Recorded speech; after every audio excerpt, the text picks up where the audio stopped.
This episode is going to be all about the great books of the Western World set, and having acquired this book set myself, I can say it is absolutely my favorite purchase, my favorite possession that I have in this room here behind me, even compared to those beautiful guitars back there. But, you know, if I had to choose between the two, I think I would still stick with my books. So, stay tuned for a deep dive into the great books of the Western World set. We're talking about everything from the aesthetics of it and how it compares to some of the other classic book sets, down to the text and the font size, and also to the contents and what works it includes and what it doesn't.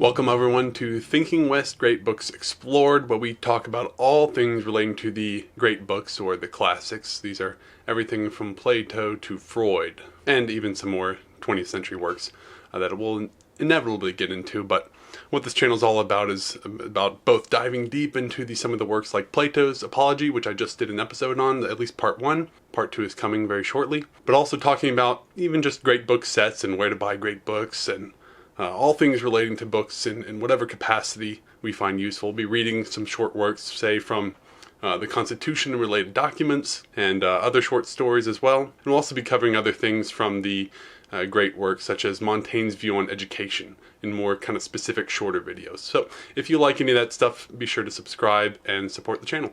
So the Great Books of the Western World set was financed and published by the Encyclopedia Britannica in 1952 originally, and then later expanded in 1990.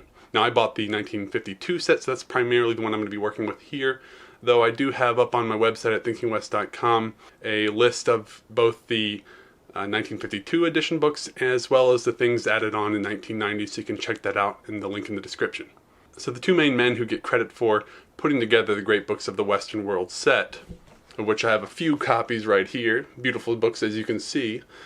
The two main men are Mortimer Adler, who is, I believe, the kind of second in command, and he was a professor of law at the University of Chicago at the time, and the president of the University of Chicago. I don't know if at the time, but anyway, the president of the University of Chicago eventually was Robert Hutchins, who was the chief editor of this set. Now again, the 1952 edition, which I have here in this kind of brown-orange cover, that came originally in 54 volumes, but the 1990 edition expanded that to, I believe, around 60 or maybe 62, I don't remember which. You can check it out again on the site. And anyway, the Great Books of the Western World set, their mission is to bring the classic books of the Western canon, so that's Western civilization or Western philosophy, to the masses through this great book set. Now, at this time, the only classic book set like it that I'm aware of that existed prior to 1952 was the Harvard classic set, which I believe originated since the very early 1900s, the first 10 or 20 years of it. And so this set was really kind of to compete with it and bring some attention to its Encyclopedia Britannica and their version of the classic books lists. Now, let's just dive down into some of the aesthetics first, because that's really the most superficial part, but an important part if you're going to invest in a nice book set like this. So again, the 1952 edition comes in this kind of brownish orange. It's hard to pin down exactly what color. I call it more of an orange and a brown. But it's a nice cover, and it's really stood up the test of time. Since 1952, this was printed in that year, although I think they may have done a few printings after that of the same edition. But it's really stood up the test of time for well over 70 years now. And I was very, very happy when I purchased this off of eBay just of how good a condition it is. Now, some of them have had some very minor breaks in the spine, especially when you start opening them up. You can tell these haven't been touched in a long time. They're very tight, and the binding, that means really they've been virtually untouched. So I was super happy when I bought them that I found them to be in such great condition. And just so you see, the pages are not excessively yellowed. Actually, they're very white for their age, but they're not yellowed at all given their, how old they've been. For example, I have other books that are, half its age and twice as yellow. But as I said, these are all hardcover. They're not leather. They are just a kind of standard hardcover. I don't really know what you call it material. But some of the features on it that stand out are the gold foil of the title. I believe this is University of Chicago logo. I could be wrong. The number of the volume, which is always nice to have. Not all classic book sets have that. And then you have the, great Britannica Great Books little logo there as well. But as I said, you have a very nice spine on the Great Books of the Western World set. You have these color-coded parts here in blue, and as I'll show you, those compare differently depending on what book you're looking at. And generally they come into 4 flavors. Let me see if I can get them all up here. They come into 4 flavors. There you go. I don't know why they chose these colors. They don't really distinguish themselves as well as like the 2 greens. I don't know why you'd go with 2 greens, but anyway, you have basically history and politics generally in blue. In this it's basically a dark red or kind of dark orange, burnt orange color. You have your philosophy works, like Plato in this case. And then in green you have the sciences, that's Newton's work here, and Huygens. And then in the kind of ugly olive-ish colored green you have generally the rest of literature and fiction works like Cervantes and Shakespeare. But there also is a 5th color code on there, which is the 3 introductory books to the set, which are part of the 1952 edition set and 1990, but they are kind of an introduction to the rest of the works, and I'll get more into that a little bit later when we get into the content of the Great Books of the Western World set. But inside you're going to find there's all black and white text. So unfortunately no extra colors like some other classic book sets will have, some red text maybe on the chapter titles or some blue text mixed in just to break it up a little bit. Unfortunately we just get all black and white throughout, but there's also a nice simplicity in that as well. And I'd say the biggest drawback of this entire set is, if you can see right here, I'm sure you can't because the words are so tiny. Yes, it's the text or the font size. It is absolutely minuscule, and I'll show some other pictures of that you can get a feel of. But yeah, you can fit like 5 or 6 lines within a penny, so that's really small.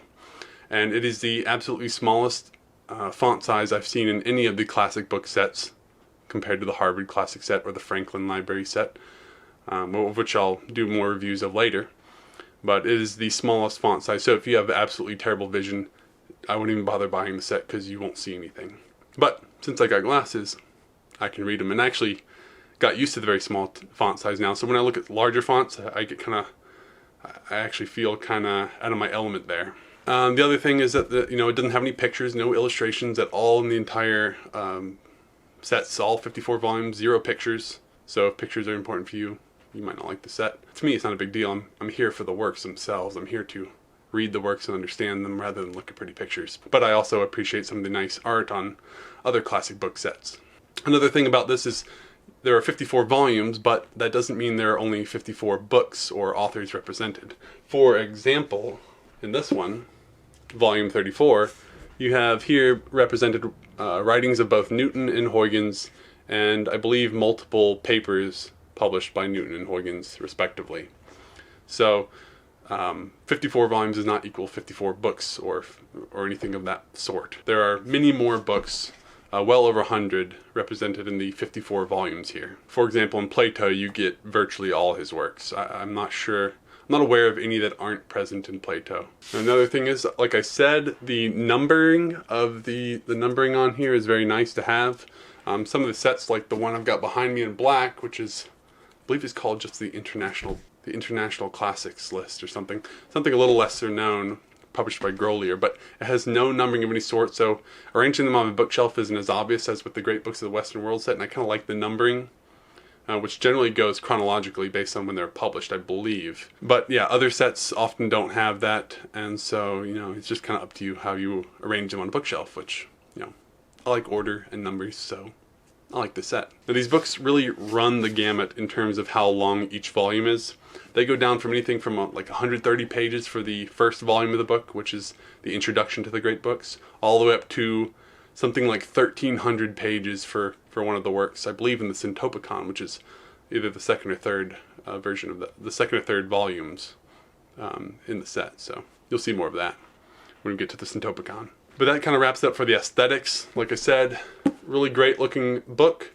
No, it doesn't have anything on the covers. That's an unfortunate drawback. I really like to see something on the front or the back, especially the front. If at least a title or some indentation of a design would be awesome. But no, they just went with putting all the face value here on the spine. So which, isn't a big deal because, well, most of the time my books are sitting nicely on the shelf, all next to each other. So all I see is the spine. But that's it for the aesthetics. Now we can go into the content. Like I said, the 1952 edition has 54 volumes.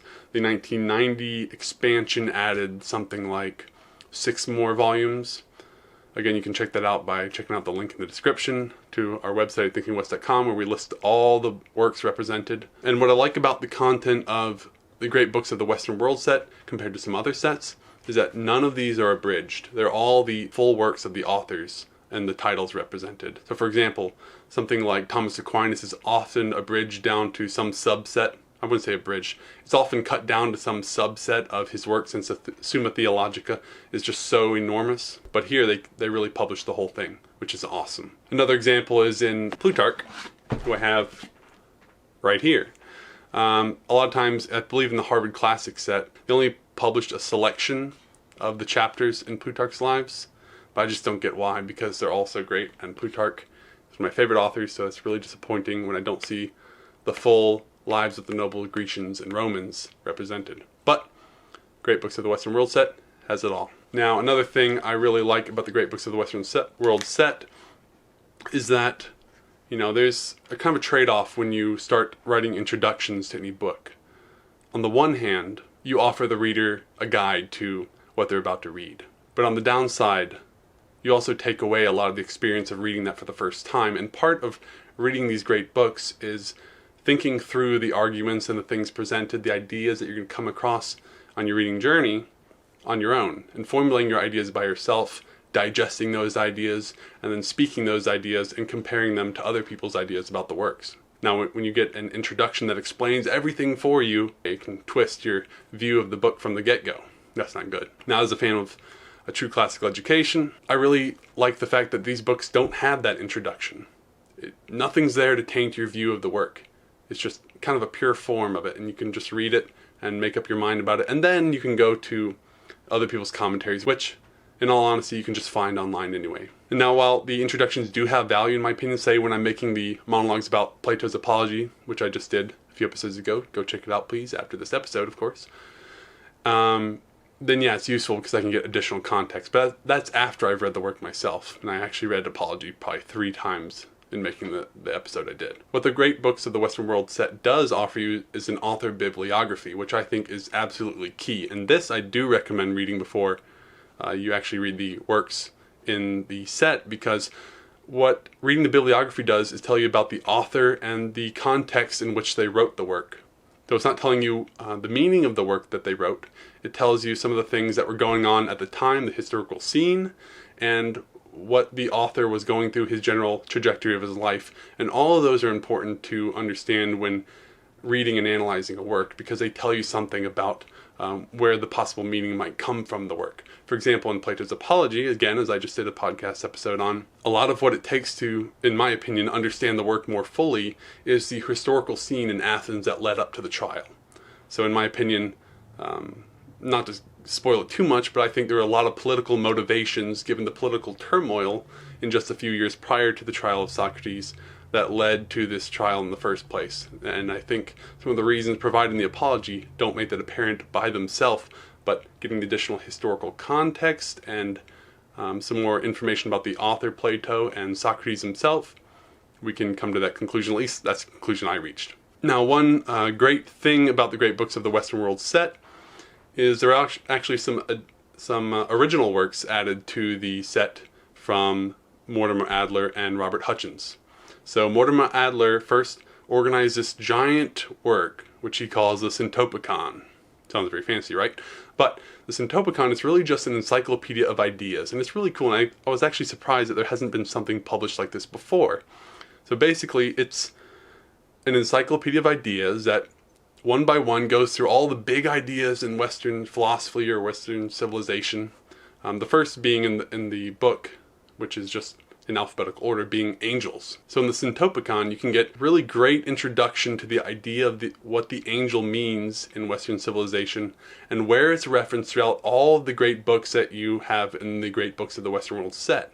So it's kind of like an introduction, and it points you with references, a very significant amount of references, to all the places in the great books where angels are talked about. Super useful tool if you're really trying to get a deep dive onto any particular idea and how it evolved through Western civilization or Western philosophy. Now there's clearly massive work put in this, so of course Mortimer Adler had a lot of help in putting this together and writing all these essays and introductory texts to it.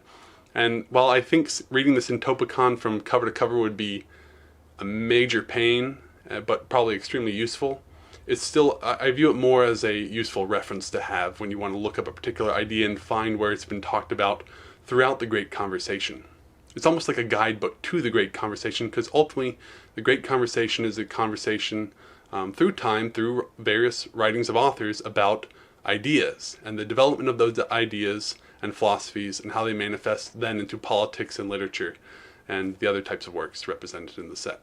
Another thing that's awesome about the Great Books of the Western World set that's unique to it is that it comes with a suggested 10-year reading plan. That's a decade of reading that it suggests for you to gain what it calls a liberal education. Of course, this is not liberal in the political sense, it's liberal in the more philosophical or educational sense. Now, while it's going to be hard for anyone to really follow this 10-year reading plan, I know because I tried for the first year. Very tough to keep up with if you've got a full-time job and a family and kids like I do. So really see it as more of a guide, and hey, even if it takes you more than 10 years, it's also still just a good starting place to start following through and seeing where you can hit the highlights within, say, a 1-year time span. Maybe a good place to start would be, hey, let's make this a New Year's resolution, maybe for 2022. We can only start it now, of course. I would recommend starting as soon as possible.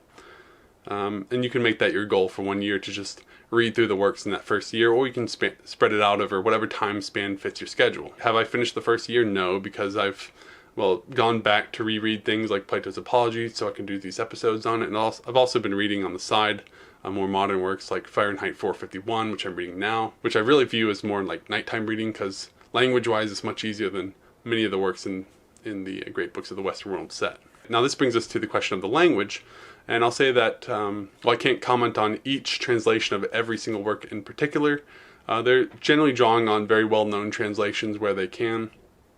And they're not the easiest translations for the modern reader, and they're going to feel a little bit difficult to a first-time reader, but I will say that I still think it's the best translations in general that they use, in my opinion, even though I'm no literary expert or translation expert. The reason I said that they're great translations in general is that they're difficult enough to get you to work when you read. So you've really got to study them. But they're not so difficult as to demoralize you in general. In parts of St. Augustine's Confessions, especially toward the beginning, I thought it was a little bit esoteric and a little bit hard to follow all the time what St. Augustine was trying to write. And this is partly, I think, due to some of the translation. It wasn't as clean as maybe it could have been made, but I think it's a good thing because, well, iron is only sharpened by something harder than itself. I think we need to challenge ourselves by not taking the easiest translations of every work. You know, we're not going to go to some translation made for younger children. That's not going to help us become brighter and smarter readers. We need to challenge ourselves when we read. That's part of embarking on this journey to read the classic books. It makes us better readers, better thinkers. So we become better and smarter readers by reading tougher texts. And I think this is a good balance for them. It's not so esoteric as to demoralize the reader, but it's hard enough to challenge the reader to think and read at a level above where they might normally begin. Also, these translations generally have a pretty authentic historical feeling to them, and they seem to fit the time, even though they're all, of course, translated to English in this case. Now, you might be asking, well, this was published in 1952 and then updated in 1990, so can I even get this Great Books of the Western World set today? And the answer is generally yes, for the most part. You can still go on eBay and find full sets being sold between, say, $350 to $500 in general. You might find them for a little more, maybe a little less if you do some hunting. I got mine for about $340 with shipping, so that comes out to between $6 and $7 a book, which I found pretty typical at the time when I was looking, say, a year and a half ago. You can also look on places like thrift books, which I love going to for a lot of used books. Cheap books too. Amazon might have a few copies floating around, though I don't look there as much for these for this set. And then you can also look at, of course, in your local used bookstore, that you can always find a few copies floating around here and there. And I found quite a number of them at my local library, who had a little store set up, which is my secret place to buy all my books. Got several of these for $2 a piece. But then, of course, I bought the whole set outright on eBay, so it didn't really matter. I just like keeping extra copies of things because, hey, I love books. If you can't find the Great Books of the Western World set for, a reasonable price that you can afford, then, hey, no worries. The most important thing is that you start reading the works in general. It doesn't matter which edition or which set you start reading, just start reading the works. And, hey, you can find most of these things for free on the internet all over the place. And I'll put some links to some of those places in the description below. Okay, so is the Great Books of the Western World set the fanciest, most decorative, most beautiful edition of the great books in a set form out there that you can find today? Well, no, but they do have a great balance of cost and simplicity and overview of the great books in their complete forms. So that's my takeaway from it, and that's why they remain my favorite book set that I own now. So if you found this episode helpful, please subscribe, like, share, and grow this channel so we can get the great news out there about the great books. Because, hey, our society needs a little cultural shift, and I think the great books hold a lot of the wisdom that we could use today to help better our society. And make sure, if you're interested in seeing more about the great books of the Western world, you would just want to see what works are included and what might not be, check out the link in the description to ThinkingWest.com. And you can also check out the 10-year reading plan there and see just how intense it is. And even if it looks not so intense at first, I know from personal experience it's pretty tough unless you got a lot of free time. Also be sure to check out some of our upcoming monologue episodes on the great books. I call them monologues because it's me doing a combination of storytelling and narrating of parts of the book to give the listener a good idea of what was going on, but adding tons of context and information about the author and who the characters are to really bring together all the pieces I think are necessary to understand the work in new ways and in more interesting ways. So the first episode of that is out, called Plato's Apology, Part 1. Part 2 is coming up soon. Subscribe to stay tuned about it. And until next time, read on.